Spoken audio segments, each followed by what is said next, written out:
দৰিদ্ৰতাই উন্নতিৰ হেঙাৰ হ'ব নোৱাৰে তাকেই প্ৰমাণ কৰি দেখুৱালে বংশৰৰ গোপাল থানৰ শ্যামন্তিকাই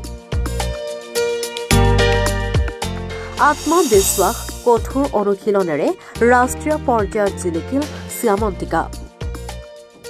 যোৱা 2 ফেব্ৰুৱাৰীৰ পৰা 4 ফেব্ৰুৱাৰীলৈ ছত্তীশগড় ৰায়পুৰত অনুষ্ঠিত হোৱা 37 সংখ্যক ৰাষ্ট্ৰীয় সাব জুনিয়ৰ টাইকাণ্ডো চেম্পিয়নশ্বিপত অসমক প্ৰতিনিধিত্ব কৰি ছোৱালীৰ 32 কেজি শাখাত ব্ৰঞ্জৰ পদক লাভ কৰি অসমৰ লগতে কামৰূপ জিলালৈও গৌৰৱ কঢ়িয়াই আনিবলৈ সক্ষম হয় শ্যামন্তিকা দাসে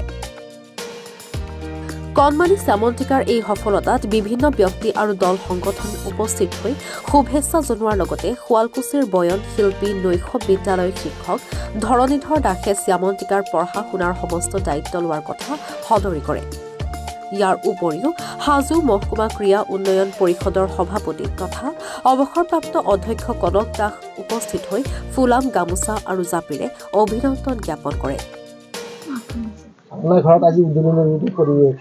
যেহেতু আপোনাৰ ছোৱালী আজি সুনাম কঢ়িয়াই আনিছে গাঁৱলৈও আৰু লগতে অসমবাসীলৈ কি ক'ব আপোনাৰ অনুভৱ মাতৃ হিচাপে অনুভৱ কেনেকুৱা মাতৃ হিচাপে মই বহুত সুখী তাৰ ওপৰে মডাৰ্ণ একাডেমীলৈ মোৰ বহুত শুভেচ্ছা কাৰণ ছোৱালীটো বহুত কষ্ট কৰিছে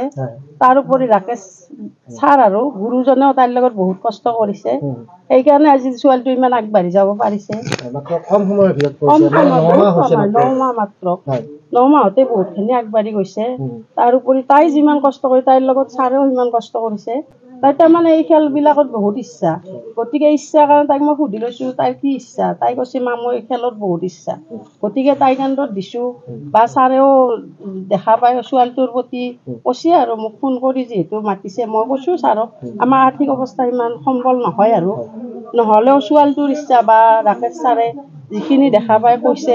সেইকাৰণে আগবাঢ়ি যায় ইমানখিনি ছাৰে আগবাঢ়ি লৈ গৈছে লগতে আমাৰ বাক হয় মনিষাও ইমানখিনি আগবাঢ়ি লৈ গৈছে গতিকে সেই ইমানখিনি আগবঢ়াৰ জোৰত তাই আৰু আমি এখিনি আগবঢ়াই নিব পাৰিছোঁ আৰু এই ক্ষেত্ৰত আপোনালোকৰ ঘৰত ধৰক আপোনাৰ অৱস্থা কিমানখিনি ভাল নহয় আপোনাৰ দেউতাক যেতিয়া পেইণ্টাৰ বুলি কৈছে বা আপোনালোকৰ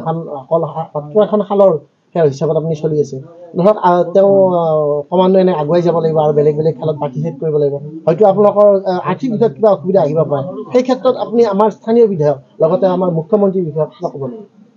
মুখ্যমন্ত্ৰী হেমন্ত বিশ্ব শৰ্মাই কিবা যদি অলপ সহায় সহযোগ কৰে আমি এতিয়া যিমানখিনি আগবাঢ়িছোঁ হয়তো ভৱিষ্যত আৰু অলপ বেছি আগবাঢ়ি যাব পাৰিম আৰু সেইখিনি আশা কৰি হেমন্ত বিশ্বলৈ মোৰ অনুৰোধ আৰু শুৱালকুছিৰ পৰা কনজ বৈশ্যৰ প্ৰতিবেদন এনিভাৰত 24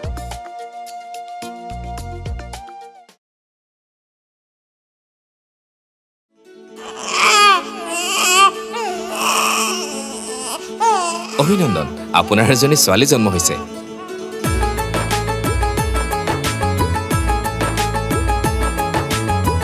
লাহি পাহি এজনী পৰি আহিলে ঘৰখন